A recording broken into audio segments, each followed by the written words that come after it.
Bienvenue à tous et merci de nous rejoindre pour cette nouvelle édition de l'interview.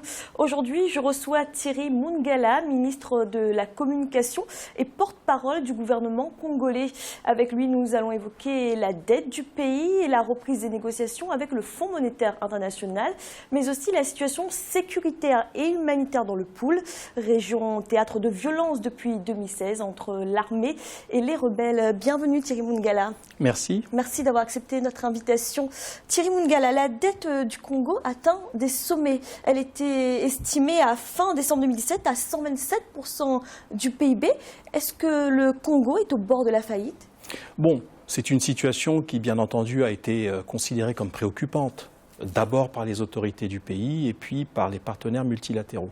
Alors au moment où nous parlons, comme vous le savez, nous sommes entrés dans un processus de discussion avec les créanciers, et ce, dans le cadre d'un projet qui devrait nous conduire à la signature de l'accord définitif avec le FMI. Alors, il y a deux branches dans les négociations en cours avec les créanciers. Une branche en direction des créanciers étatiques du type la Chine, et ce sont des discussions qui sont très avancées. Et enfin, une branche des négociations avec les créanciers d'ordre privé, notamment un certain nombre de traders à caractère pétrolier. Et je suis en mesure de vous dire aujourd'hui que ces discussions sont en très bonne voie.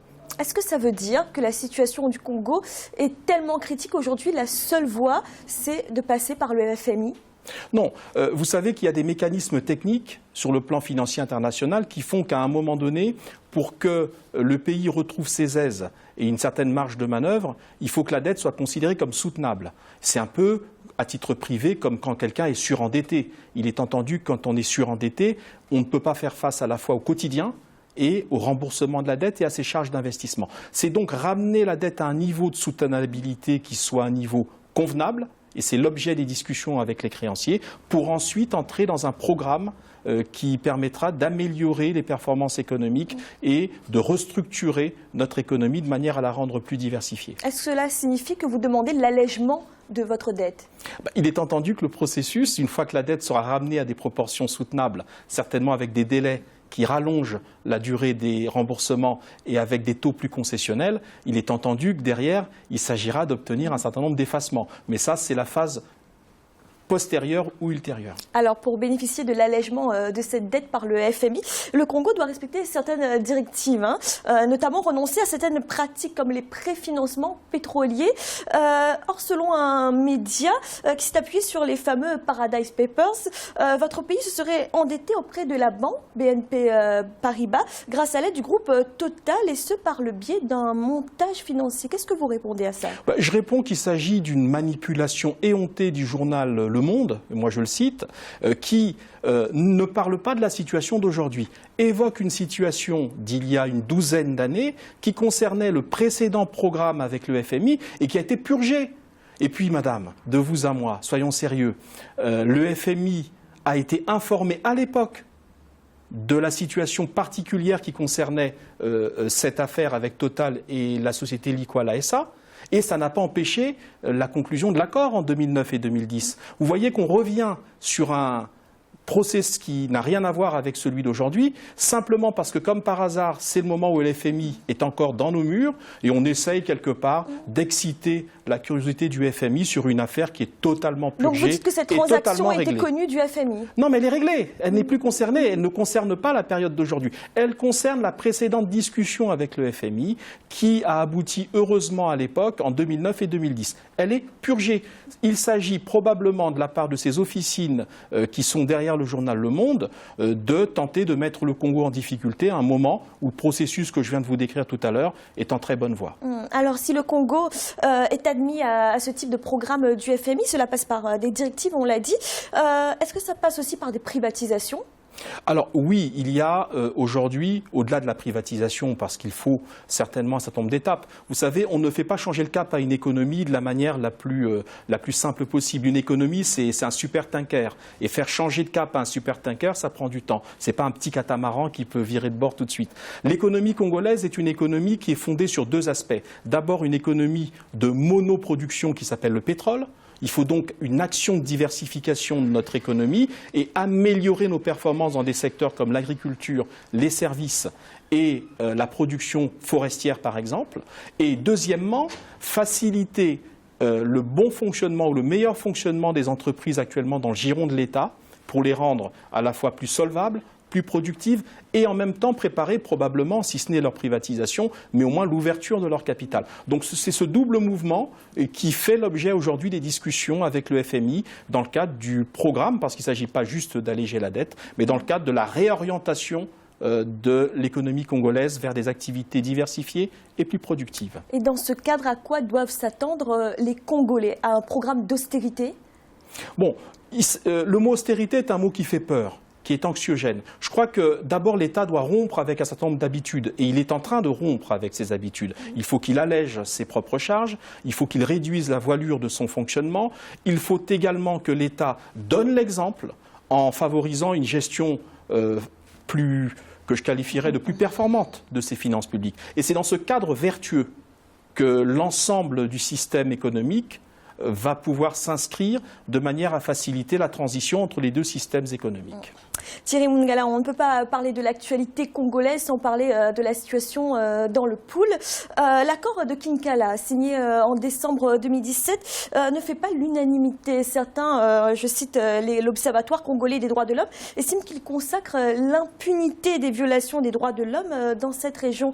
Qu'est-ce que vous répondez? Peut-il encore être modifié, cet accord? Bon, l'Observatoire congolais des droits de l'homme, qui est un organisme, une ONG de la société civile, fait souvent des déclarations à l'emporte-pièce. Quand il n'y avait pas l'accord, l'argument c'était de nous dire attention, il faut l'accord, les populations souffrent.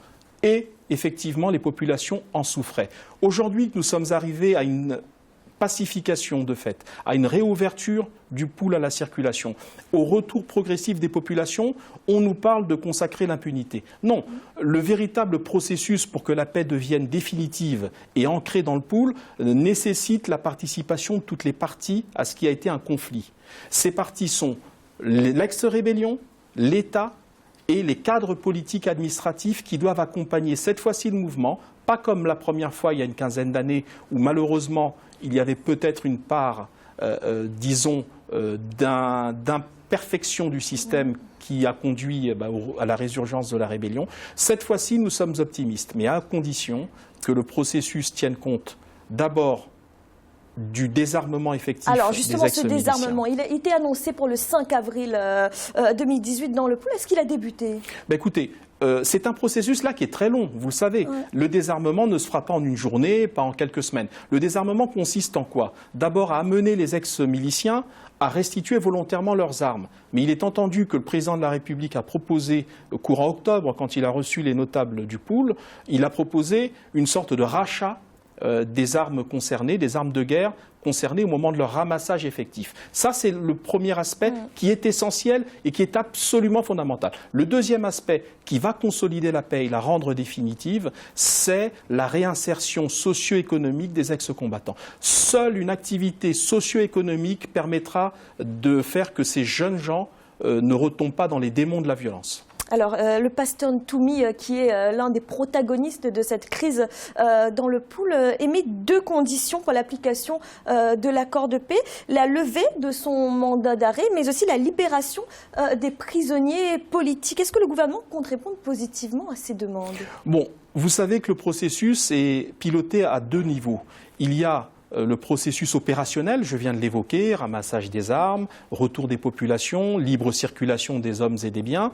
Il y a un aspect plus politique qui est géré dans le cadre de la commission mixte qui a été mise en place par les deux partis. D'un côté, le pasteur Ntoumi et ses représentants, et de l'autre, l'État lui-même, avec une parité totale dans ce comité. Eh bien, toutes les questions d'ordre politique seront traitées et sont traitées de manière tout à fait claire dans le cadre de ce comité. Alors, en parlant de prisonniers politiques, Jean-Marie Michel Mokoko, général, ancien candidat à la présidentielle, est détenu depuis près de 2 ans maintenant, sans procès. Que dit le code pénal congolais à propos de la détention provisoire? Le code pénal congolais dit ce que la Cour suprême, qui dit le droit, vient effectivement de déclarer, suite à un recours qui a été effectué par ces inculpés, dont le général Mokoko. Eh bien, la prolongation de la détention provisoire est fonction tout simplement de deux choses, des nécessités de l'instruction, c'est le procureur ou le juge d'instruction qui demande, et de la possibilité prévue par la loi de prolonger autant que faire se peut pour les nécessités de cette instruction. Alors là-dessus, je reviens sur un point très essentiel. Ouais. Partout dans le monde, l'instruction pose toujours problème. Plus l'affaire est complexe et plus elle est instruite, parce qu'elle est instruite à charge et à décharge. C'est-à-dire que, par exemple, dans le cas de M. Mokoko, il a ce qui est prévu par la loi et qui est pleinement son droit. À chaque acte de procédure, à chaque acte posé par l'instruction, il a exercé les voies de recours nécessaires. Donc quand vous exercez les voies de recours, ce qui est votre droit, forcément ça ralentit l'évolution du processus. Donc ces 2 ans d'attente, ce n'est pas dû au fait que le dossier n'est pas consistant. L'instruction est justement sérieuse. Et c'est parce qu'elle est à charge et à décharge. Et qu'apparemment elle contient des éléments suffisamment substantiels pour que chaque partie puisse discuter au fur et à mesure de leur présentation aux uns et aux autres de leur pertinence. C'est ça qui retarde. Madame, en France, en Europe, au Congo, comme partout dans le monde, le problème de la détention préventive se pose à partir du moment où on est en matière pénale, c'est-à-dire dans un domaine complexe. Et je n'irai pas jusqu'à parler de la Cour pénale internationale qui détient aujourd'hui en préventive l'ancien président Gbagbo depuis bientôt 7 ans. Voyez-vous, c'est une problématique qui n'est pas que congolaise, c'est une problématique qui est mondiale. Thierry Mungala, l'avocate de Jean-Marie Michel Mokoko, évoque des conditions de détention désastreuses. Qu'est-ce que vous répondez à ça? Je réponds que Maître Finel, je crois, fait ce qu'on appelle une opération de diversion. Parce qu'il faut savoir que les avocats de M. Mokoko, comme ceux de l'État, ont accès au dossier et savent quelle est la substance et le caractère sérieux des charges qui sont dans le dossier. Et je crois qu'on essaye, parce qu'on craint le procès, on essaye d'habiller tout ça et de décrédibiliser la procédure en portant le débat sur autre chose. D'après les informations dont dispose l'administration pénitentiaire, je dis bien l'administration pénitentiaire, qui gère la condition de chaque détenu, les conditions de détention de M. Mokoko sont tout à fait conformes à ce qui est prévu par la loi. Il est entendu de vous à moi que quand on est prisonnier, on est forcément sous stress, et je le reconnais. Mais quelqu'un qui est logé dans une cellule de 80 mètres carrés, totalement meublée, qui a accès à sa nourriture personnelle, non pas parce qu'on voudrait l'empoisonner, mais parce que c'est prévu par la loi, qui reçoit les visites quotidiennes de sa famille, et notamment de son épouse, on ne peut pas considérer qu'il soit détenu dans des conditions dantesques ou qui relèveraient de la torture psychologique. Je crois qu'il s'agit d'une manœuvre de diversion parce que l'on craint la substance et le contenu sérieux des charges qui pèsent contre le général Mokoko. Thierry Mungala, vous êtes ministre de la Communication et porte-parole du gouvernement congolais. Merci d'avoir répondu à nos questions. Merci. Et merci à vous de nous avoir suivis. Je vous le rappelle, vous pouvez suivre cette émission et nos autres programmes sur www.africa24tv.com. Et à bientôt pour un nouveau rendez-vous de l'interview.